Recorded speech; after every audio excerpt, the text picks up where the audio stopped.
Camping in base in TDs is common for the average player, but the surprising thing is that the greatest of players push in for insane amounts of damage. Watch how this downgraded tier 10 tank destroyer pushes into a risky position on El Haluf with a tank with a paper lower plate and garbage side armor, but with his knowledge of the game makes it work and carries hard. This position only works if you have strong frontal armor or you can get hold down behind the rock to hide the lower plate. The 263 has some pretty strong frontal armor if you can hide that lower plate, and this allows him to get free shots into the tanks camping on that corner.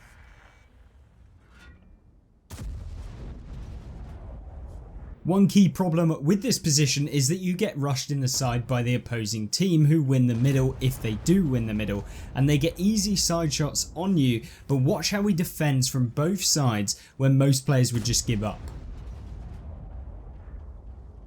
Instead of sitting in front of both sides, allowing one side to always get the side armor of this vehicle, he actually puts objects in between him and them to allow him to slim down either the shot that's going to be coming in or completely negate the shot even being able to be fired in the game, making it difficult for the opponents to hit him.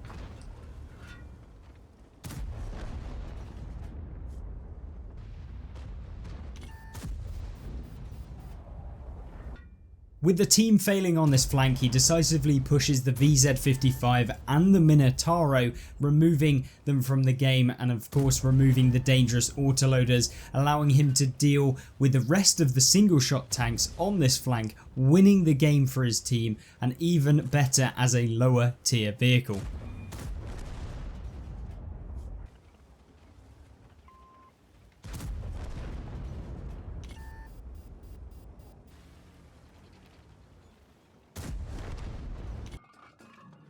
This next clip sees the 704 farming the opposing heavies on the corner on Corellia, who keep poking and focusing his team that are also on the corner. He uses the bush and moves over to one side to avoid the common blind fire spot behind the trees instead of behind exactly where the bush is, and remains undetected as the enemy team push to take the hill, giving him tons of damage and punishing both the YOLO tanks and those trying to side scrape off of that hill area. With the team having a decisive victory inbound, he makes a hard push, being the first one forward to get into a spot to counter the autoloaders on the hill and get extra damage, even having done a ton of damage at the beginning. Now the Cobra is dangerous, and so making sure not to get caught in the side by putting the rock to his left in the way of those shots, making it more difficult to be penned either from the front or just negating the shot entirely like we saw in the first replay, and of course that avoids those autoloaders from ploughing rounds easily into the 704, and in fact they're going to have to go in front of the gun if they want to get a shot onto him, and of course when you have the high alpha that 704 does, it doesn't always end up very well for them. Of course, once holding the angle and getting a few hit points into the enemy team, he then knows that the enemy team are on low enough hit points such that he can push, which is often a case where a lot of players will sit still and they won't push in, and they'll just hope that the opponents poke them again and they end up just staying at the damage that they ended up getting, even if they've had a brilliant game. And instead he pushes up the hill to get extra damage on the Cobra and the UDES, who are quickly taken out, gives both assistance and actual damage and boost up the damage within this game. From here, this position can be used to get free shots of damage onto enemy tanks, either camping in the base, camping in the middle, or alternatively trying to get side shots on the people on the opposite side of the map. And that is just causing mayhem for the enemy team, and they capitulate very quickly, resulting in an easy win for the 704. I'd love to hear your thoughts on the video and of course the replays in the comments, but don't forget, if you aren't already subscribed, then make sure that you do for when I next upload if you're enjoying this one. The next few clips that we have are unbelievable as the Tortoise pushes into the town on Westfield and obliterates heavy tanks left, right and centre by catching the opponents who overcommit on the enemy team, like the 705A and also that Progetto, who just pushed in way too far against a tank that can use the DPM advantage that it does get in the Tortoise, and it just tears its way through these opponents very quickly.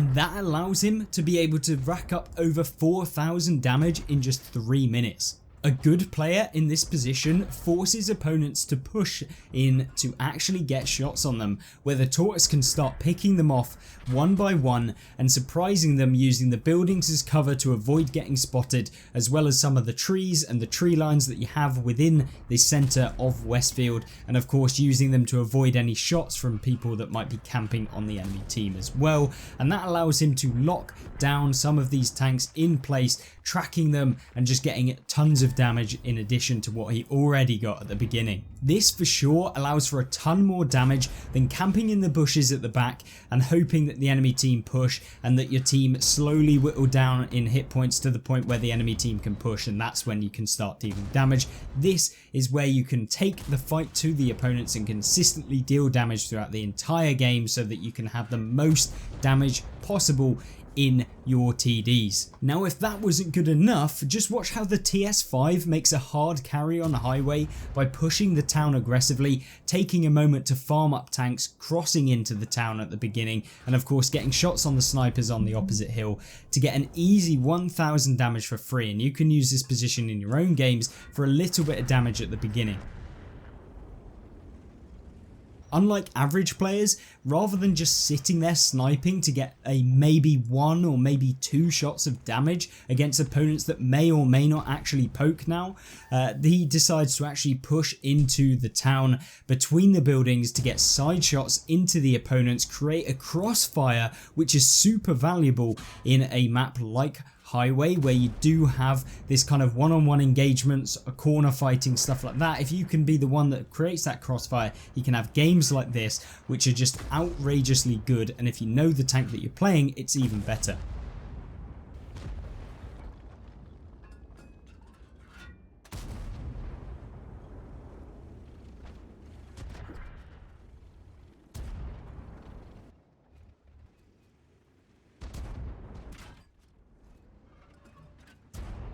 Having crossfired the opponents in this corner of the map, he pushes towards the AMX, which allows him to farm up damage against this player. Even if he does take a few rounds in return, he had the hit points saved from the beginning of the game, where he wasn't just caught out in the open or anything like that, where he makes sure that he's secure throughout the game from crossfire or potential shots in the side where the TS5 doesn't do too well, and that allows him to farm up that damage and trade his hit points in the later game.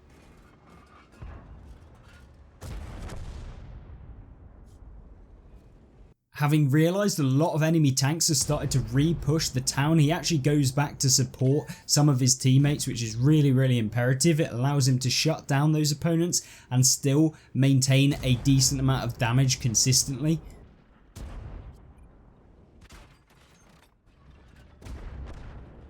And this then allows him to disengage from the opponents, where he can then reposition to get into a better shot to find more opponents who are maybe overcommitting once again as they push back into the town, and that allows him to farm up just a little bit more damage. And then it's just a whole W to get into the enemy's team base, where he's able to farm up the rest of the enemy team who have been pushed by the opposite flank, who have subsequently won since pushing the town, and that means that he's able to get even more free damage at the end of the game, much like he did at the start. And this definitely wouldn't have been possible if he just camped on the one line.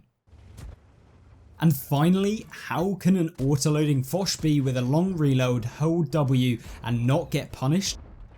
Well, once again, he tries to get some free damage at the beginning of the game, pushing the Magic Forest first, getting a couple shots into the Skoda T50 to allow him to reduce that hit points to the point at which he's now being taken out of the game and is no longer a threat, and then he pushes into the central area of the map to get a crossfire on people that are pushing in the centre like the E100, catches them out with the autoloader and pumps them full of damage.